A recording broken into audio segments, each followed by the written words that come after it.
Shalom, shalom, bien-aimé de Dieu, shalom. Bienvenue à votre émission Plateau charismatique. Ce soir, je reçois pour vous l'apôtre Samuel Kwesi qui vient nous parler de la prière pour l'évangélisation. Et nous sommes à la 82e édition de cette émission. Donc, on a bien avancé, hein. Alors, Amen. shalom, apôtre.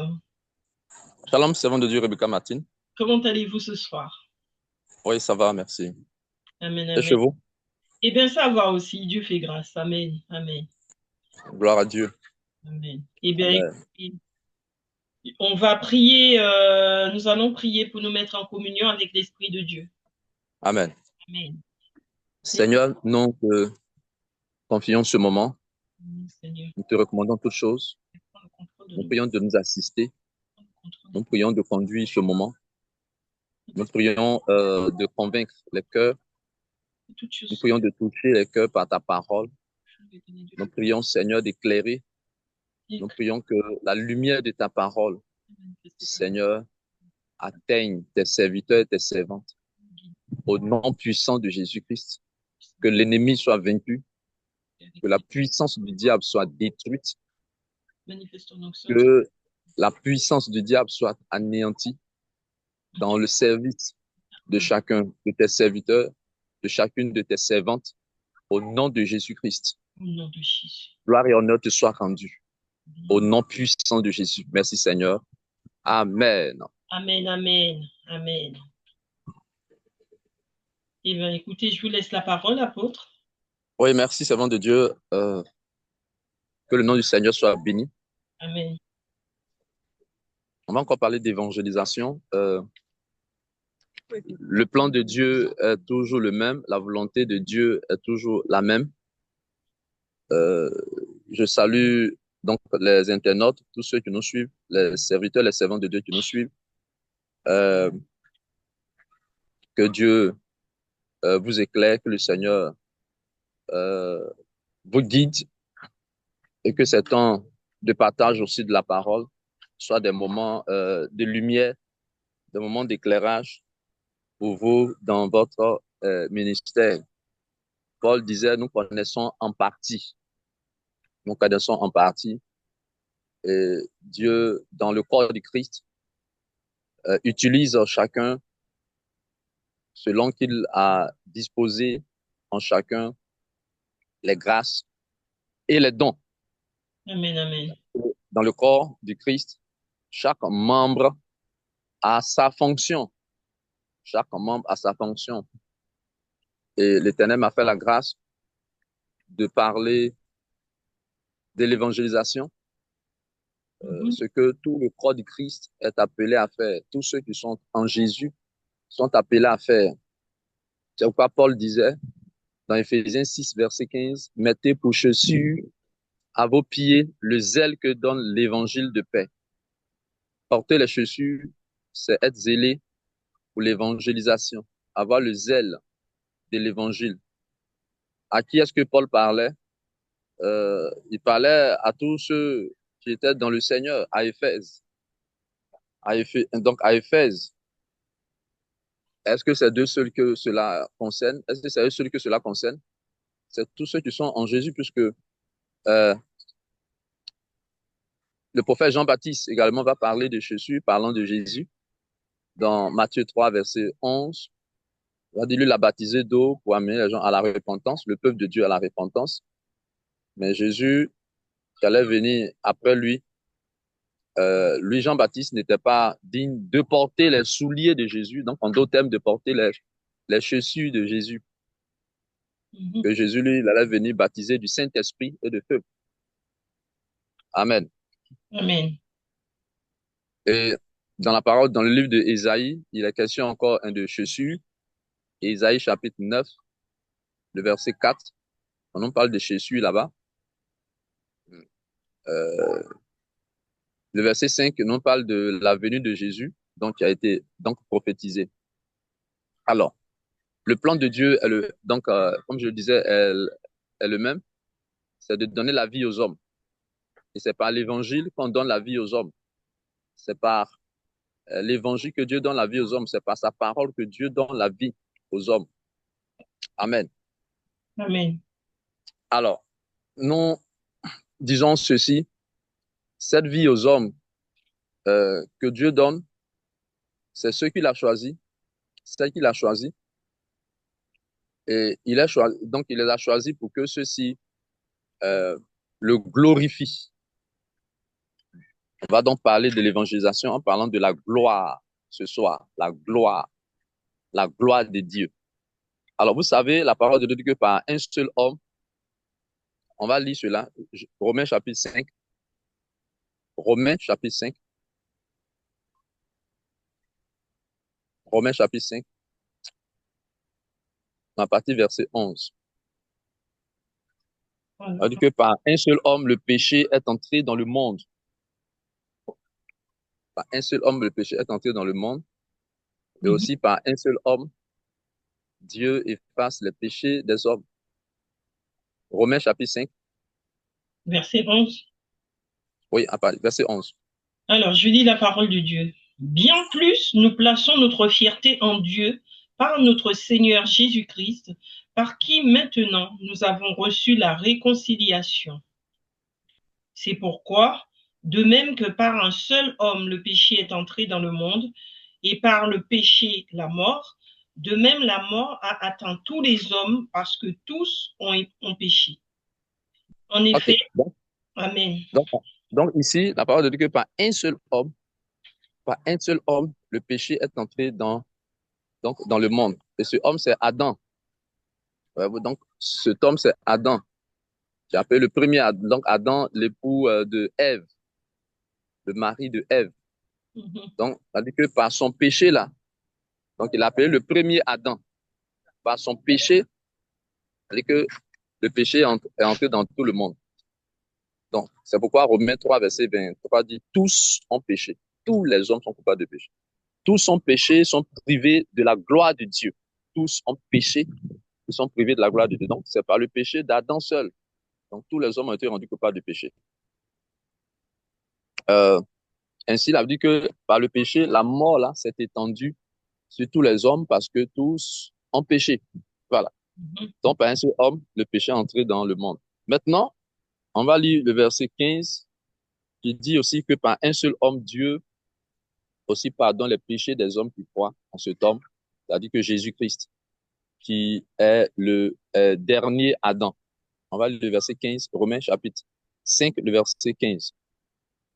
Alors, mais il y a une différence entre le don gratuit et la faute.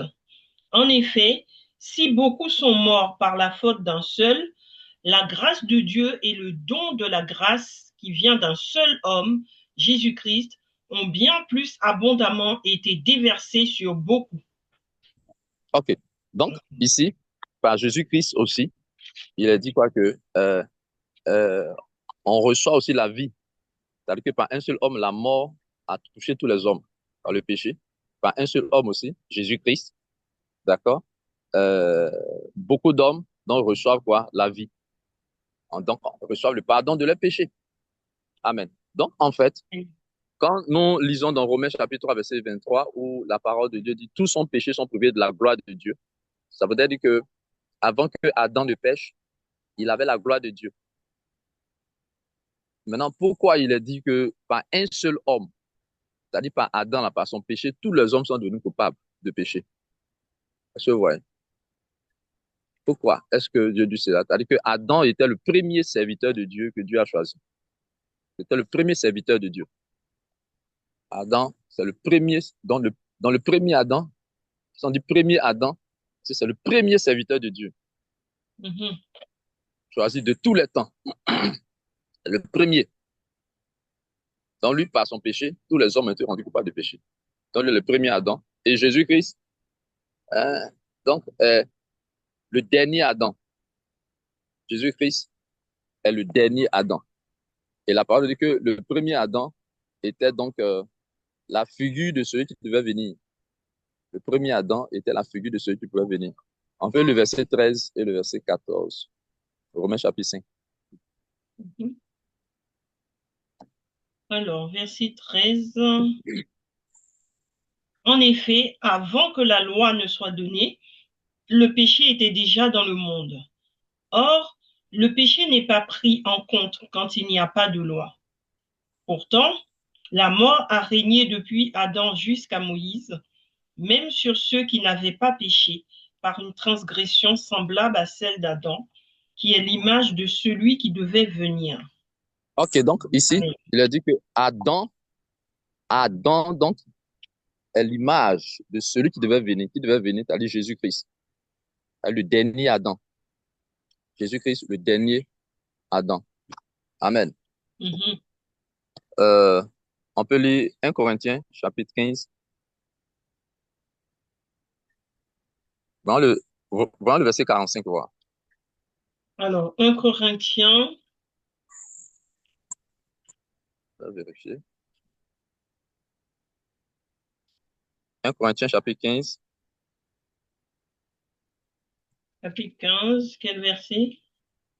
vraiment le verset 40, 45. oui, 45.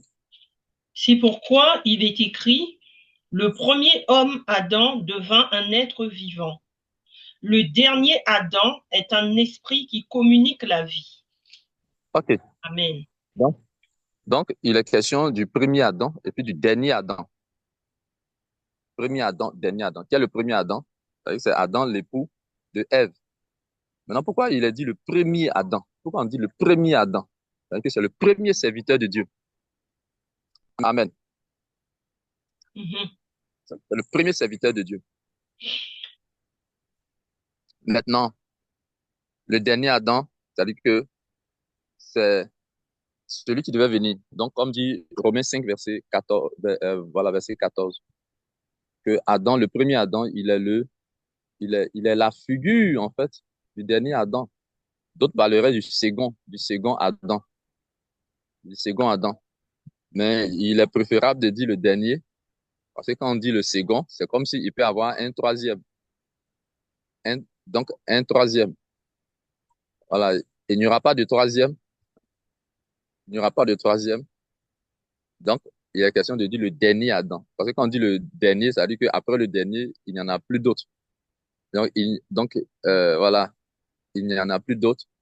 Il n'y aura plus, voilà. Il n'y aura plus d'autres. Donc, Jésus est le dernier Adam. Donc, c'est celui qui devait venir après Adam. Amen. Après Adam, le premier, qui est lui, l'ardent qui est par, hein, donc le dernier Adam est celui-là qui est parfait.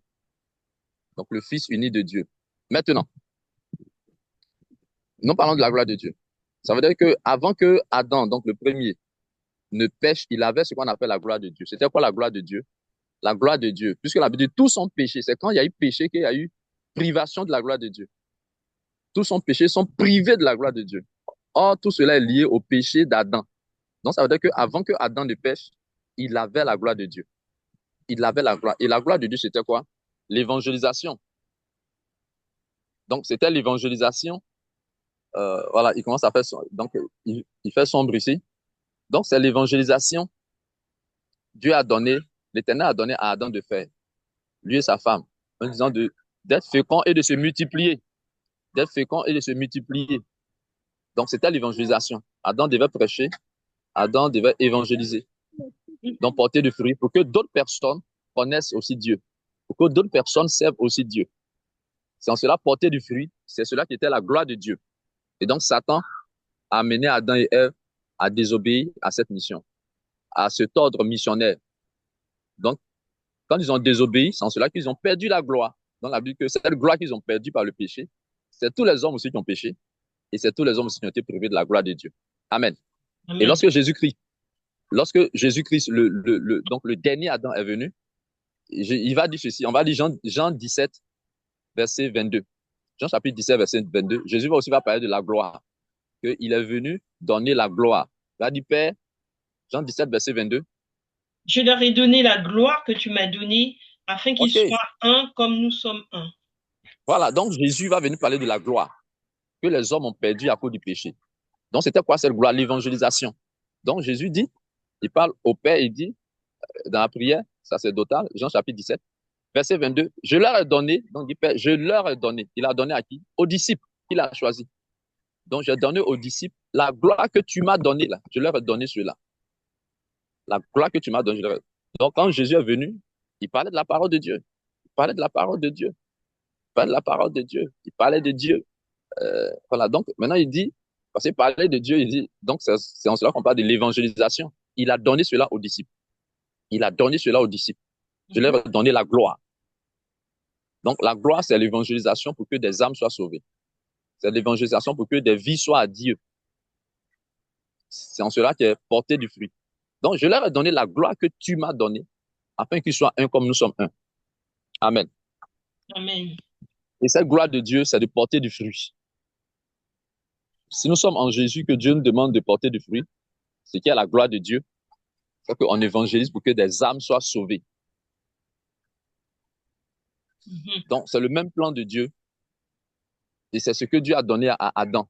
Et Satan a amené Adam à perdre cette gloire par le péché. Donc, Satan, lui, ne veut pas qu'on évangélise.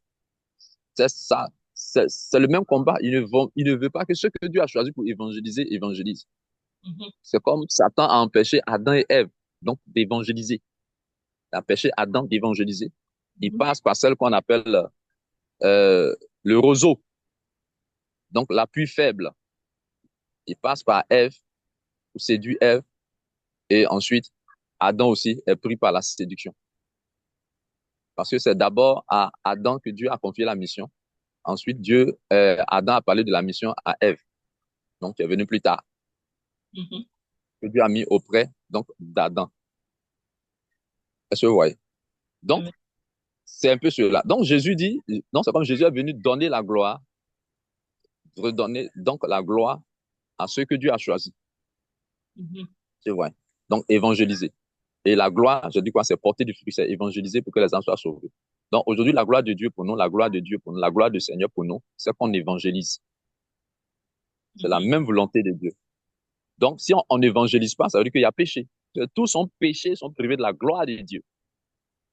Donc, c'est le péché qui a fait partie de la gloire de Dieu. Donc, pour qu'on soit dans la gloire de Dieu, il faut qu'il n'y ait pas de péché. Donc, Jésus est venu pour ôter le péché. Ôter le péché du monde. Donc, Jésus ôter le péché, c'est vrai que nous avons été choisis, mais si nous n'évangélisons pas, c'est un péché. Nous que Dieu a choisi pour évangéliser. C'est un péché. C'est-à-dire que c'est une œuvre du diable. Et ce que Satan, le serpent, Satan qui est symbolisé par le serpent a fait avec Adam et Ève, c'était les empêcher d'évangéliser. Donc, c'est ce qui a fait que, ils ont péché. C'est le péché là qui a créé la mort, qui a produit la mort. C'est le péché là qui a produit la mort. Donc, par le péché d'Adam, le péché est entré dans le monde entier et la mort s'est étendue sur tous les hommes parce que tous ont péché. Donc, même étant dans l'église aujourd'hui, ayant accepté le choix de Jésus, du Seigneur, si on n'évangélise pas, c'est un péché. Il n'y a pas gloire de Dieu parce qu'on évangélise pour qu'il y ait des fruits, il y ait des conversions. Des gens s'attachent à Dieu. Les gens se répandent, se tournent vers Dieu. C'est en cela qu'il est porté du fruit, qui est la gloire de Dieu. Amen. Amen. Alors, lisons Jean 15, verset 8. Jean 15, verset 8. Alors, Jean 15, verset 8. Je lis la parole de Dieu. Ce qui manifeste la gloire de mon Père, c'est que vous portiez beaucoup de fruits. Vous serez alors vraiment mes disciples. Alors, donc, Jésus dit aux disciples, si vous portez beaucoup de fruits là, c'est ainsi que mon Père sera glorifié. Donc, en fait, il y a gloire de Dieu quand il y a beaucoup de fruits. Quand on porte du fruit, et même beaucoup de fruits. Donc, la gloire de Dieu, c'est porter du fruit. La gloire de Dieu, c'est porter du fruit. Donc, gloire de Dieu, c'est-à-dire gloire du Père. Donc, Jésus dit aux disciples, si vous portez beaucoup de fruits, c'est ainsi que le Père, donc Dieu est glorifié. Donc, mon Père est glorifié. Il y a gloire du Père, il y a gloire de Dieu. Il y a gloire de Dieu lorsque on porte du fruit, et même beaucoup. Donc, si vous portez beaucoup de fruits, c'est ainsi que mon Père sera glorifié et que vous serez mes disciples. Amen. Amen. Et nous terminons pour parler de cette situation de Lazare. Je crois que nous avions une fois parlé de cela. Jean chapitre 11, verset 40. Lazare était mort et Jésus était donc au funérail. Jésus va dire à Matthieu, Jean 11, verset 40, Matthieu, ne t'ai-je pas dit que si tu crois, tu verras la gloire de Dieu. La gloire de Dieu, Jean 11, verset 40. Ne t'ai-je pas dit que si tu crois, tu verras la gloire de Dieu. La gloire de Dieu, donc c'est quoi? Nous savons que Jésus a prié pour Lazare. Lazare qui était mort, il est ressuscité. Alors, est-ce que la gloire de Dieu était la résurrection de Lazare? Non. La gloire de Dieu n'était pas la résurrection de Lazare. La résurrection de Lazare était un miracle. La résurrection de Lazare était un prodige. Mais la gloire de Dieu, c'était quoi? On va voir que la gloire de Dieu, c'était que le fait que Jésus-Christ ait ressuscité Lazare, donc la résurrection de Lazare, a permis à des gens de croire en Jésus, le Fils unique de Dieu. Amen. Amen. C'est-à-dire que la résurrection de Lazare a fait que Jésus a porté du fruit. Parce que s'il n'y a pas des gens qui croient en Jésus, parce que croire en Jésus, c'est croire aussi en Dieu. C'est croire aussi au Père qui l'a envoyé. Donc, croire en Jésus, en fait, c'est comme ce sont des conversions. C'est cela porter du fruit. C'est vrai, Lazare a été ressuscité, mais ce n'était pas la résurrection de Lazare qui était la gloire de Dieu. C'est un miracle, oui. Mais la gloire, puisque Jean 15, verset 8, Jésus dit, la gloire de Dieu, là, la gloire du Père, il y a gloire de Dieu, il y a gloire du Père, quand on porte du fruit. Je vais lire un passage, apôtre, par rapport à ce que vous êtes en train de dire. C'est le verset Allez-y, 42 de Jean 11, le verset 42, où il allez-y. dit, je savais que tu m'écoutes, pour ma part, je savais que tu m'écoutes toujours, mais j'ai Voilà. parlé à cause de la foule qui m'entoure, afin qu'ils Voilà. croient que c'est toi qui m'as envoyé. Voilà. OK. Afin qu'il croit. Donc, c'est pas la guérison là c'est pas la résurrection qui est la gloire. Mais pour que par la résurrection de Lazare, les gens qui sont là la croient en Jésus, envoyé par le Père. Bon, quand on croit, ça veut dire que c'est des gens qui acceptent. Des gens, donc, c'est en cela qu'on parle de fruit, pour que les gens qui sont là croient. Mais s'il y a résurrection et puis personne ne croit, il n'y a pas fruit. Donc, il n'y a pas gloire. Donc, on ne parle pas de gloire de Dieu. C'est un miracle, mais il n'y a pas gloire de Dieu. Donc, on dit gloire de Dieu. En fait, la gloire, c'est d'évangéliser, d'accord? D'évangéliser pour que des gens croient en Dieu Mhm. par Jésus-Christ. Croient au Père par Jésus-Christ. Ouais. Donc, on va lire verset 43. Alors, le verset 43. Après avoir dit cela, il cria d'une voix forte, Lazare, sors. Mhm. Allez-y, verset 44 Et la et mort 48. sortit. Et le mort sortit, les pieds et les mains attachés par des bandelettes et le visage enveloppé d'un linge. Jésus leur dit, détachez-le et laissez-le s'en aller. Verset 45. Beaucoup de Juifs qui étaient venus auprès de Marie et qui virent ce que Jésus avait fait crurent en lui. Voilà, donc ça veut dire que beaucoup des Juifs, beaucoup des Juifs qui étaient venus pour consoler Marie, là, pour consoler la famille en deuil, ils ont vu, ayant vu ce que Jésus a fait, ayant vu la résurrection, en fait, la résurrection de Lazare, qui a été opérée par Jésus, là, ils ont cru en qui? Ils ont cru en Jésus. Voici la gloire. Beaucoup de Juifs, Jean 15, verset 8, il a dit, si vous portez beaucoup de fruits, si vous portez beaucoup de fruits, donc Jésus a porté beaucoup de fruits par la résurrection de Lazare. Beaucoup de Juifs ont cru en lui. Voici la gloire de Dieu. Mais si on s'arrêtait, si l'histoire s'arrêtait seulement à la résurrection de Lazare, Lazare est ressuscité, personne ne croit, Lazare est ressuscité, personne ne se détourne du péché pour se tourner vers Dieu par Jésus-Christ. Il n'y a pas de gloire de Dieu, il n'y a pas de gloire de Dieu. Donc, nous, serviteurs de Dieu, si on fait des miracles, on prie pour des gens, il y a des miracles. Si les gens ne croient pas, les gens ne s'attachent pas à Dieu, il n'y a pas de fruit. Donc, il n'y a pas de gloire de Dieu. Ce n'est que des miracles, ce n'est que des prodiges. Amen. Amen. Ce n'est que des prodiges. Donc, les prodiges, les miracles, Dieu les utilise pour que des gens croient. Donc, juste pour faire comprendre que la gloire de Dieu, en fait, c'est évangéliser, pour que des âmes soient sauvées, des âmes s'attachent à Dieu, des gens se détournent du péché pour se tourner vers Dieu. C'est cela qui est la gloire de Dieu, qui est l'évangélisation. Amen. Amen. Donc, c'est la mission là que Dieu avait confiée à Adam. Et c'est la même mission que Dieu confie à ses serviteurs aujourd'hui. C'est la même mission que le Seigneur a confié à l'Église. On doit manifester la gloire de Dieu. On doit évangéliser. On doit porter beaucoup de fruits. Donc, c'est les âmes. Quand un pécheur se répand, une âme se répand, donc, c'est-à-dire, elle quitte le monde des ténèbres pour venir dans le monde de Dieu. C'est du fruit qu'elle a. Mais si quelqu'un est dans le monde des ténèbres, qui a été guéri, il a eu le miracle, mais qui ne croit pas, c'est pas fruit. Il ne croit pas en Dieu, c'est pas un fruit. Amen. Amen. On peut lire aussi, servant de Dieu, Actes des Apôtres, chapitre 26, verset 17 au verset 18. Alors, Actes des Apôtres, 17. 17, vous avez dit? 17 à 18. Actes des Apôtres, chapitre 26, Ah, 17 à 18. 26. Alors, je lis la parole de Dieu. 26, 17 à 18. Hein. Je t'ai choisi du milieu de ce peuple et des non-juifs vers qui je t'envoie. Je t'envoie leur ouvrir les yeux pour qu'ils passent des ténèbres à la lumière et de la puissance de Satan à Dieu, pour qu'ils reçoivent par la foi en moi le pardon des péchés et une part d'héritage avec les saints. Ok, donc ici, Jésus-Christ a dit à l'apôtre Paul, c'est pourquoi il a choisi là, c'est pour qu'il évangélise. Et dans l'évangélisation, c'est de faire passer ceux qui doivent évangéliser là, il doit les faire passer, il doit ouvrir les yeux, les faire passer des ténèbres à la lumière et de la puissance de Satan à Dieu.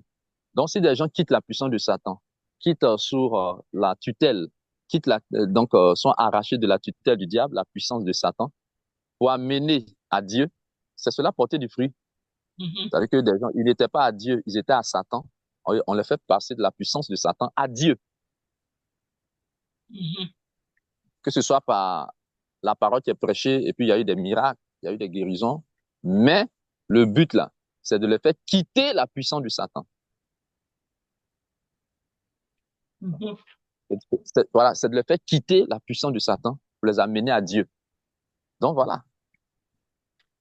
C'est un peu cela, porter du fruit. Mais si j'ai prêché, j'ai fait tout, il y a eu miracle, bon, des gens sont toujours avec Satan. Parce que des gens qui sont avec Satan, c'est-à-dire qu'ils ont pour père spirituel le diable. C'est-à-dire que Dieu n'est pas le père. Donc, tel que Jésus a dit ici à Paul, tu vas les faire passer. Ils sont à Satan. C'est Satan qui est le père. Mais il faut que tu les fasses passer de la puissance. Le but, c'est de les faire passer de la puissance de Satan à Dieu. Et là, ils vont recevoir le pardon de leurs péchés par la foi en moi, Jésus, et l'héritage avec les saints, avec les sanctifiés. Donc, nous aussi, c'est pareil. En fait, c'est cela qui est la gloire de Dieu. Donc, passage de la puissance de Satan à Dieu. Voici la gloire de Dieu. Donc, c'est dans l'évangélisation. Donc, quand Jésus a dit, je leur donne la gloire que tu m'as donnée, je leur ai donné la gloire. C'est quoi? Je leur ai donné la mission de l'évangélisation. C'est cette mission que Adam avait. Et nous, notre mission en Christ, c'est quoi? C'est la même mission. Église de Dieu, c'est la même mission. Amen. Amen. Alors, lisons un dernier passage, plutôt Matthieu 11, verset 21. Donc, s'il y a un miracle, s'il y a des guérisons que les gens ne croient pas, c'est une malédiction même. Malgré les miracles, les guérisons. Jean 11, et plutôt Matthieu, chapitre 11, verset 21. À Chorazin, il y a eu des miracles. Alors, je lis la parole de Dieu. Malheur à toi, Chorazin, malheur à toi, Bethsaïda, car si les miracles accomplis au milieu de vous l'avaient été dans Tyr et dans Sidon, il y a longtemps que leurs habitants se seraient repentis, habillés d'un sac et assis dans la cendre. Amen. Ok, amen. Donc ici, Jésus a fait le reproche aux habitants de Chorazin et de Bethsaïda. Pourquoi? Parce qu'il y a eu des miracles là-bas. Le but des miracles, là, c'était qu'il y ait gloire de Dieu, pour qu'il y ait fruit, pour que les gens soient à Dieu.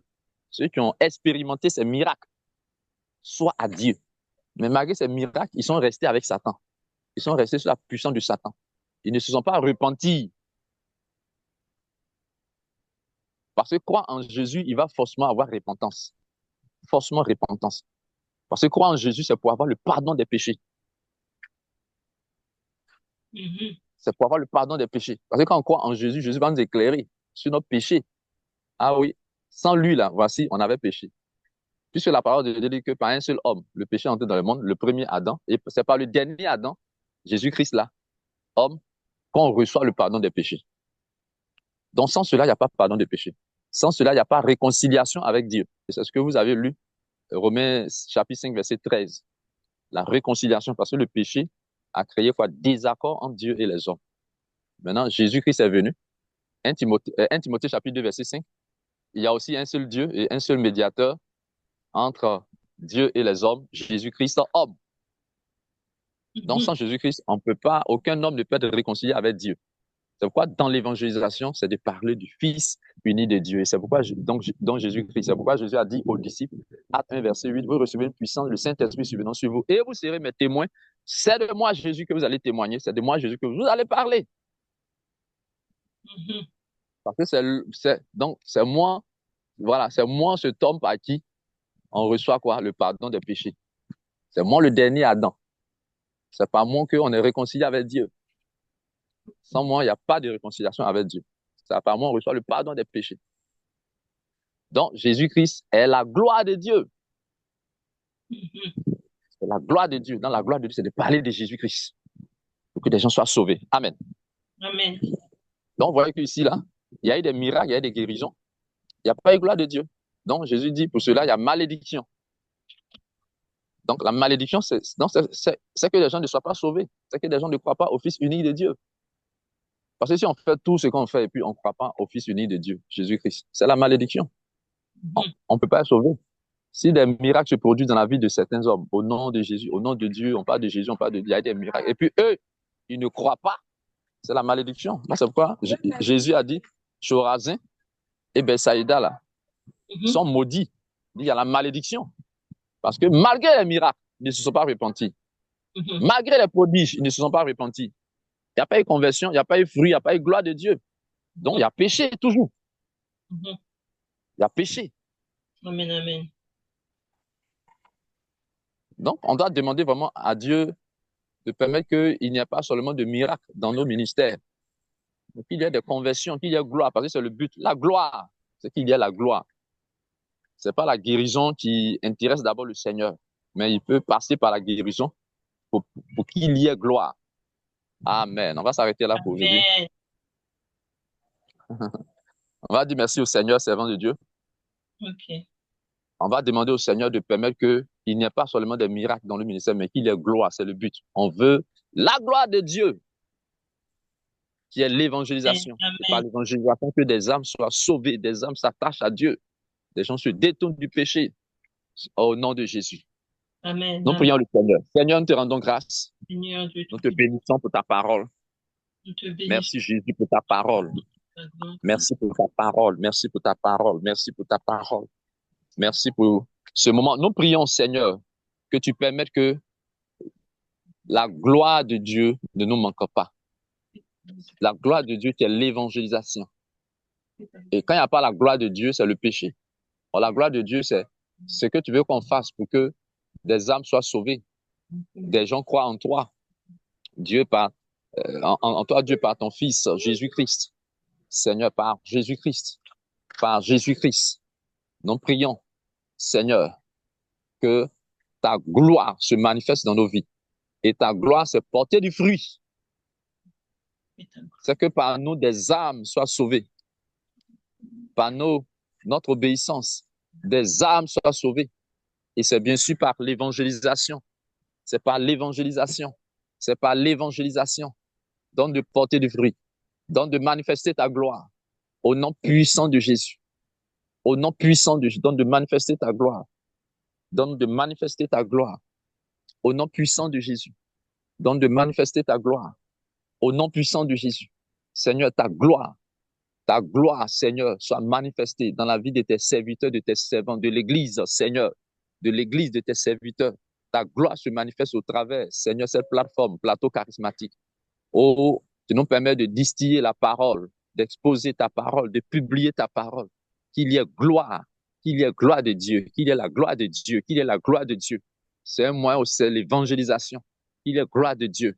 Oui, que tes serviteurs comprennent qu'ils doivent évangéliser. Le but, c'est que des âmes, des gens croient à toi, des gens s'attachent à toi. Au nom de Jésus-Christ, par le nom de Jésus-Christ, par le nom que des âmes soient sauvées, des pécheurs se répandent. Au nom de Jésus-Christ, Que la joie soit dans le ciel. La joie soit dans le ciel. Que la joie soit devant les anges. Au nom de Jésus-Christ. Et c'est quand les pécheurs se répandent. Il y a la joie dans le ciel. C'est cela la gloire de Dieu. Porter beaucoup de fruits. Oui, Seigneur, permets de porter beaucoup de fruits. Permets à ton peuple, à tes serviteurs de porter beaucoup de fruits par l'évangélisation. Des âmes soient sauvées. Au nom de Jésus. Que cette émission apporte beaucoup de fruits. Au nom de Jésus. Au nom de Jésus. Au nom de Jésus. Que ta gloire descende et envahisse ce lieu.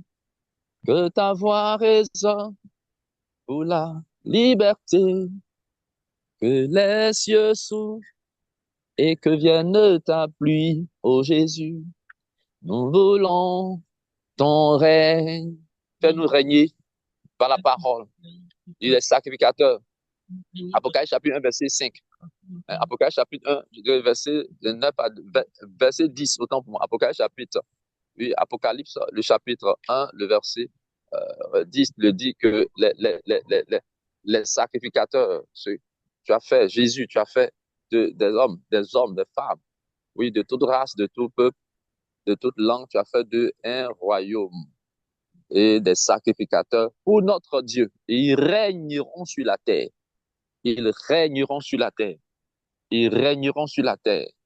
Ils régneront sur la terre. Ils régneront sur la terre. Ô Seigneur, fais-nous régner par la parole. Que toute la gloire et l'honneur te soient rendus. Que ton nom soit célébré. Que ton nom soit loué. Que ton nom soit magnifié. Au nom puissant de Jésus. Au nom puissant de Jésus. Au nom puissant de Jésus. Merci Seigneur. Merci Jésus pour ta parole. Apocalypse chapitre 5. Apocalypse chapitre 5. Le verset 10 le dit. Tu as fait d'eux un royaume et des sacrificateurs pour notre Dieu et ils régneront sur la terre. Merci Seigneur. Merci pour ta servante. Amen. Amen, amen, amen. Eh bien, écoutez, apôtre, je vous dis un très grand merci pour ce bel enseignement. Vraiment, ce soir, c'était un enseignement très profond. J'ai trouvé que l'enseignement était très profond et je souhaite vraiment que les enfants de Dieu, que tous ceux qui suivront cette émission puissent vraiment prendre le temps de bien l'écouter, de chercher les passages bibliques, de l'approfondir et ensuite de faire la prière parce que vraiment l'enseignement était profond aujourd'hui. Amen. La gloire revient au Seigneur. Amen, amen. Merci Seigneur. Amen. Eh bien, je vous dis à très bientôt, apôtre. Je À remercie. bientôt, servant de Dieu. Amen. Je remercie tous les téléspectateurs de nous avoir suivis ce soir et tous ceux qui nous suivront encore. Vraiment que l'Éternel vous bénisse. Soyez bénis, soyez remplis de l'Esprit et surtout, je vous dis à très, très bientôt. Soyez bénis. Amen. Amen. Amen.